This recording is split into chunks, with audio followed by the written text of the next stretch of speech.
প্রিয় শিক্ষার্থীবৃন্দ, ক্লাউড স্কুলের পক্ষ থেকে আপনাদেরকে জানাই স্বাগতম। আমাদের আজকের ভিডিওর টপিক হলো আমরা আমাদের যে বেসিক গ্রামারের যে কোর্স, সেই কোর্স থেকে ভিডিও বানানো। তো বেসিক গ্রামারের এই কোর্সের আজকে আমি ওয়ার্ড এবং সিলেবল এই দুইটা একসঙ্গে আলোচনা করব। এগুলো খুবই বেসিক। হ্যাঁ, আমরা যারা কম বয়সী স্টুডেন্ট তাদের জন্য এইটা হেল্পফুল। এবং আরেকটা জিনিস, যাদের কোনো ওয়ার্ড উচ্চারণ করতে সমস্যা হয় তাদের জন্য। তো আমরা এই কোর্সের একেবারে প্রথম ক্লাস, মানে দ্বিতীয় ক্লাস আজকে। তো সেই ক্ষেত্রে আহ, আমরা একেবারে বেসিক জিনিসটা নিয়ে এই ভিডিওতে আলোচনা করতেছি, এবং সেটা হলো ওয়ার্ড এবং সিলেবল। আমি গতদিনে ওয়ার্ড সম্পর্কে একটু বলেছি যে ওয়ার্ড আমাদেরকে বেশি বেশি মুখস্থ করতে হবে এবং ওয়ার্ডের মিনিং মুখস্থ করতে হবে, এই হলো কথা। তো আমরা এখানে ওয়ার্ড এবং সিলেবল একসঙ্গে আমি আলোচনা করি। আমি আপনাদেরকে দেখাই, সেটা হলো এখানে আমি দেখাচ্ছি, আপনারা একটি স্ক্রিনে খেয়াল করেন। সেটা হলো, যদি আমরা আহ, বর্ণ বা লেটারের কথা বলি, লেটার বা বর্ণ, তাহলে এ, বি, তারপরে ধরেন সি, এগুলো হচ্ছে এক একটা লেটার। এবার আমরা এবিসি এই সবগুলো একসঙ্গে, এ বি থেকে এক্স ওয়াই জি পর্যন্ত পুরোটাকে বলা হয় অ্যালফাবেট, মানে বর্ণমালা। মানে অনেকগুলো বর্ণ একসঙ্গে একটা যেন মালার মতো গেঁথে থাকে, এই জন্য এটাকে বলা হয় বর্ণমালা বা অ্যালফাবেট। এরপরে এটা হচ্ছে লেটার। এরপরে আমরা যদি ওয়ার্ডে যাই, এই লেটারগুলো দিয়ে এক একটা ওয়ার্ড তৈরি হয়। যেমন ধরেন, আমরা যদি ওয়ার্ডে যাই, উম, ধরেন একটা কাউ, কাউ একটা ওয়ার্ড, গরু। তারপরে ধরেন ম্যাঙ্গো, ম্যাঙ্গো একটা ওয়ার্ড। এরপরে ধরেন আম, কি বলবো, ধরেন ঢাকা, ঢাকা এটা নিজে একটা ওয়ার্ড। এরপরে বাংলাদেশ, হ্যাঁ এটা একটা ওয়ার্ড। এগুলো একটা নাম এক একটা জিনিসের। তারপরে এখানে আরো কিছু হতে পারে, যে কাম, গো, এগুলো একটা ওয়ার্ড। তো এগুলো খুবই সিম্পল ব্যাপার, আপনারা জানেন লেটার এবং ওয়ার্ড এগুলো কি, এটা আপনারা জানেন। তবে এবার আমি যেটা জানাতে চাচ্ছি সেটা হচ্ছে সিলেবল সম্পর্কে। সিলেবলটা একটু গুরুত্বপূর্ণ এবং এটা একটু জানার চেষ্টা করবেন, এটা আপনার প্রোনাউন্সিয়েশনের ক্ষেত্রে হেল্প করবে।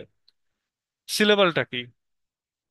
সিলেবল হচ্ছে বাক্যের, আহ, বাক্যের না, একটা ওয়ার্ডের একবারে উচ্চারিত যেই অংশটুকু, সেটাকে আমরা বলতে পারি যে একটা একক, উচ্চারণের একটা একক। হ্যাঁ, যেমন ধরেন আমি যদি এখানে দেখাই যে ম্যাঙ্গো, ম্যাঙ্গো, এখানে দেখেন দুইটা সিলেবল রয়েছে। আমরা একবারে কিন্তু ম্যাঙ্গো উচ্চারণ করতে পারতেছি না, একবার ম্যাং বলতে হচ্ছে, এরপরে গো বলতে হচ্ছে। তার মানে এই যে ম্যাং বললাম একটা, এটা একটা সিলেবল, গো এটা একটা সিলেবল। তাহলে এখানে যদি আমরা খেয়াল করি, তাহলে ম্যাং, ম্যান, গো, এখানে দুইটা সিলেবল। আবার ধরেন আমরা যদি এখানে কাউ এর কথা বলি, তাহলে কাউ কিন্তু একটা সিলেবল, কাউ একবারে উচ্চারিত হয়ে যাচ্ছে। আবার আমরা যদি এখানে বাংলাদেশকে বলি, BAN, জি, বাং, একটা এল, এলা, বাংলা, DESH, দেশ, বাংলাদেশ। তার মানে এখানে তিনটা সিলেবল রয়েছে, অর্থাৎ তিনবারে উচ্চারণ করতেছে। একটা শব্দ উচ্চারণ করতে গিয়ে আমাদের তিনবার যেন ধাক্কা লাগতেছে গলার ভেতরে। এই বাংলাদেশ, এটা হচ্ছে তিনবার, অর্থাৎ তিনটা সিলেবল এখানে রয়েছে। আবার কাউ এটা একটা সিলেবল, একবারে উচ্চারিত হচ্ছে। আবার ম্যাঙ্গো এখানে দুইটা সিলেবল রয়েছে। এরপরে তিনটা, চারটা, পাঁচটা, এরকম অনেকগুলো সিলেবল থাকে। তো আমরা এখানে এই সিলেবলের কিছু প্রকারভেদ আছে, সেটা আমরা একটু জানার চেষ্টা করি। ধরেন আমরা এখানে জানবো হচ্ছে সিলেবল, যেটা একটা সিলেবলের ওয়ার্ড সেটাকে বলা হয় মনোসিলেবল। মনো মানে সিঙ্গেল, অর্থাৎ একটা সিলেবল। যেমন ধরেন এই যে এখানে যেমন কাউ, তারপরে ড্রাই শুকনো, তারপরে ট্রাই, তারপরে মানে চেষ্টা করা, তারপরে ফ্রাই ভাজা, ফাই সি বা ঘৃণিত জিনিস আর কি বোঝায়, তাহলে মাই, হ্যাঁ, সাই, ফ্লাই, এইগুলো হচ্ছে আপনার সব সিঙ্গেল সিলেবল। এরপরে ধরেন কাম, গো, এগুলো সব সিঙ্গেল সিলেবলের ওয়ার্ড, একটা করে সিলেবল, একবারে উচ্চারণ হয়ে যাচ্ছে। এবার আমরা যাব হচ্ছে মনোসিলেবল, যেমন একটা। এবার আমরা যাব হচ্ছে, আচ্ছা আমি এখানে একটা সিলেবল হচ্ছে মনোসিলেবল, SYABLE, মনোসিলেবল। এবার আমরা যে এখানে যাই, যে দুইটা সিলেবল থাকলে কি হয়, দুইটা সিলেবল থাকলে বলা হয় এটাকে die syllable. DI, die syllable মানে হচ্ছে দুইটা সিলেবল। তাহলে এখানে আমরা যদি এখানে যাই, মাই ডাই সিলেবলের কি আছে, অলরেডি আমরা একটা দেখেছি। যেমন ম্যাঙ্গো, ম্যান, গো, এটা হচ্ছে ডাইসিলেবল। এরপরে ধরেন আমরা যদি যাই হচ্ছে আহ ধরেন আমরা এরকম কিভাবে বলি, লেটার, LETTER, লেটার, এটা একটা হচ্ছে ডাইসিলেবল। তারপরে ধরেন subject, SUB, sub, JECT, ject, subject. হ্যাঁ, তারপরে আহ মানে এরকম এরকম ভাবে দুইটা করে অংশ রয়েছে প্রত্যেকটা ওয়ার্ডের, সেগুলোকে বলা হয় ডাইসিলেবল। এরপরে আছে দেখেন, এরপরে আছে ট্রাইসিলেবল, TRI, মানে তিনটা সিলেবল, SYLLABLE, ট্রাইসিলেবল। এখানে হচ্ছে ধরেন উম, আমরা কি বলবো, যেমন বাংলাদেশ, বাংলা, বাংলা, DESH, বাংলাদেশ। তারপরে ধরেন আমরা বলতে পারি আর কি আছে এরকম, খুঁজে বার করতে কষ্ট হচ্ছে আর কি। তো বাংলাদেশ। এরপরে ধরেন অ্যাবডাক, DUCTION, অ্যাবডাকশন মানে অপহরণ। তো এটা একটা হচ্ছে আপনার তিনটা সিলেবল। তারপরে ধরেন আচ্ছা, এখানে আমরা ডাইসিলেবলের একটা ওয়ার্ড দিয়ে নিই, winter, WIN, WINTER, winter. Summer, SUMM, এই ডবল এম থাকলে এর ভেতরে একটা হয়, MER, সামার। এটা হচ্ছে ডাইসিলেবল। তাহলে এবার ট্রাইসিলেবলে আর কি আছে, মনে পড়তেছে না। ধরেন কি বলবো, আমরা যদি দিই ডি, জি, টাল, ডিজিটাল, এটা একটা। কম্পিউটার, COM, কম, PU, কম্পিউ, TER, কম্পিউটার, এটা তো তিনটা সিলেবল। তো এইভাবে ড্রাই সিলেবল। এরপর রয়েছে tetra syllable, TRETRA, tetra, SYLLABLE, tetra syllable, tetra, tetra, tetra syllable মানে চারটা সিলেবল। এখানে আছে যেমন এডুকেশন, ADU, এডু, কে, আছে এডুকেশন, তিনটা সিলেবল, EDUCA, এডুকেশন, এডুকেশন তিনটা সিলেবল। আমরা যে এখানে যাই,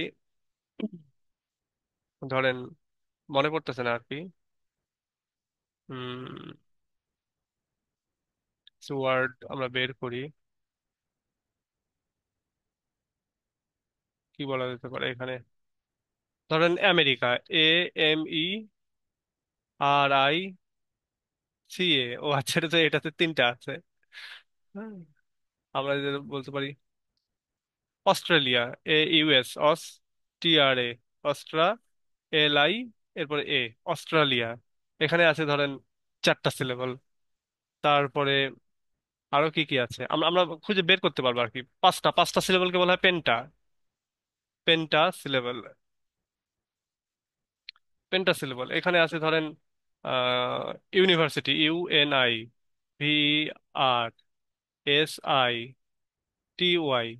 আচ্ছা, এইটা, এই যে চারটা একটা সিলেবল পেয়ে গেলাম। হুম, আমরা এটা এখানে বসায় দিই, ইউনিভার্সিটি, ইউ, ও না, আচ্ছা, আমি আমি ভুল করছিলাম, এটা এখানেই হবে, ইউনি, এই যে এইটা আমরা একসঙ্গে করতে পারি, আবার আলাদাও করতে পারি, ইউনিভার্সিটি, অথবা একসঙ্গে রাখাই ভালো, ইউনিভার্সিটি, ইউনিভার্সিটি, এভাবেও আমরা করতে পারি। যাই হোক, এটা আমরা চারটাতেই রাখি, এখানে রাখি। এরপর এখানে আমরা দিই হচ্ছে পেনটা, পেনটাতে কমিউনিকেশন দিই, COMMU, কমিউ, নি, হতো কেটা, কেশন, কমিউনিকেশন। এখানে দেখেন পাঁচটা, কমিউনিকেশন, পাঁচটা আছে। তো এরকম পেন্টা, তারপরে হেক্সা মানে ছয়টা, হেপ্টা, অক্টা, হ্যাঁ এরকম মানে যেইটাতে যতগুলো সিলেবল থাকবে ততগুলো দিয়ে এটার নামকরণ করা হবে। আর আরেকটা জিনিস হচ্ছে, এই সিলেবল গুলো আপনাকে শব্দগুলো উচ্চারণ করতে সুবিধা দিবে। যেমন ধরেন আপনি যদি সিলেবলের জ্ঞান না থাকে, আপনি এই ওয়ার্ডগুলো উচ্চারণ করতে পারবেন না। সাপোজ এখানে কমিউনিকেশনই যদি দেই, কমিউনিকেশন, এটা যার সিলেবলের জ্ঞান নাই, সে হয়তো আগে কখনো দেখেনি ওয়ার্ডটা, তাহলে এই ওয়ার্ডটা উচ্চারণ করতে পারবে না। বাট যার সিলেবল এর জ্ঞান আছে, সে শুরু মানে সহজেই বুঝে ফেলবে যে আচ্ছা, এই দুইটা এম এর ভেতরে একটা হাইপেন বসবে, মানে একটা ওই যে কি বলে এটাকে, আমাদের ধাক্কা লাগবে আর কি। কম মিউ, এরপরে নি, এরপরে কে, তারপরে শান। সিলেবলের জ্ঞান থাকলেই মানুষের এটা এটা এটা আর কি করা সম্ভব। তারপরে ধরেন আমরা যদি এখানে দেই অ্যাবিলিটি, ABIABLITY, এবিলিটি। এখন এটা হচ্ছে ট্রাই সিলেবল, তিনটা সিলেবল রয়েছে। এবিলিটি এটা আমরা পারবো না যদি না আমাদের সিলেবলের জ্ঞান থাকে। আমরা যদি এইটাকে IN লাগিয়ে দিই, ইনএবিলিটি, মানে অসামর্থ্য, সামর্থ্য নাই এরকম বোঝায়। তাহলে ইনএবিলিটি, আপনি যদি এই সিলেবলের জ্ঞান না থাকে, তাহলে যেটা হবে, আপনি এখানে কি করে ফেলতেন জানেন? আপনি এখানে ইনা একটা বলে ফেলতেন, ইনা। তারপরে ধরেন সিলেবলের যদি জ্ঞান না থাকে, তাহলে আপনি বলতেন এখানে ইনাবিলি অথবা ইনাবিল। হ্যাঁ, তারপরে TY বলতেন, কিন্তু এই মাঝখানে হয়তো এই আইটার উচ্চারণ করতেন না। অথবা ইনা বিলি টি এরকম করে বলতেন। বাট যখন আপনার এই সিলেবলের জ্ঞান থাকবে, তখন আপনি ইন অ্যাবিলিটি এটা আপনি বুঝে ফেলবেন। যদি এখানে সাফিক্স প্রিফিক্সের আরেকটা জ্ঞান লাগে, এবং সাফিক্স প্রিফিক্সের ওই জ্ঞানটা আমরা সব পরের দিকে গিয়ে আমি শেখাবো যে সাফিক্স প্রিফিক্স কি। বাংলায় ওটা ওই যে উপসর্গ, উপসর্গ আছে না বাংলায়, আহ, ওই উপসর্গের জিনিসটাই হচ্ছে সাফিক্স প্রিফিক্স। তো ওইগুলো আমরা পরে শিখবো, সাফিক্স প্রিফিক্সের ব্যাপারগুলো। আপাতত আমরা এইটা শিখে নিই, সেটা হচ্ছে সিলেবল কিভাবে কাজ করে। তো সিলেবল সম্পর্কে আলোচনা এটুকুই। আমি তত্ত্বগত বা ভাষাগত দিকে যাচ্ছি না, সিলেবল কাকে বলে বা টেন্স কাকে বলে, ভয়েস কাকে বলে, এসব কাকে বলের ভেতরে আমি নাই। আমি একেবারে সরাসরি আপনাদের যাতে প্রয়োগ করতে সুবিধা হয় বা প্রয়োগ কিভাবে করতে পারেন সেটা। তো আমরা এটা প্রায়োগিক দিকটা দেখলাম যে সিলেবল কি জিনিস, যে একবারে উচ্চারিত হয় যতটুকু অংশ সেটাই একটা সিলেবল। এখানে কোনো একটা ওয়ার্ডের ভেতরে দুইটা তিনটা চারটা পাঁচটা সিলেবল থাকতে পারে। তো এখানে আমি যেমন সিলেবল একটা দিলাম, মনোসিলেবল, ডাইসিলেবল, ট্রাইসিলেবল, টেট্রা, পেন্ট্রা, এরপরে পেন্টা, এরপরে থাকে হচ্ছে হেক্সা, হেক্সা সিলেবল। তারপরে ধরেন হেপ্টা, মানে সাতটা থাকবে, হেপ্টা। তারপরে ধরেন অক্টা। হ্যাঁ, এই অক্টা হচ্ছে আটটা।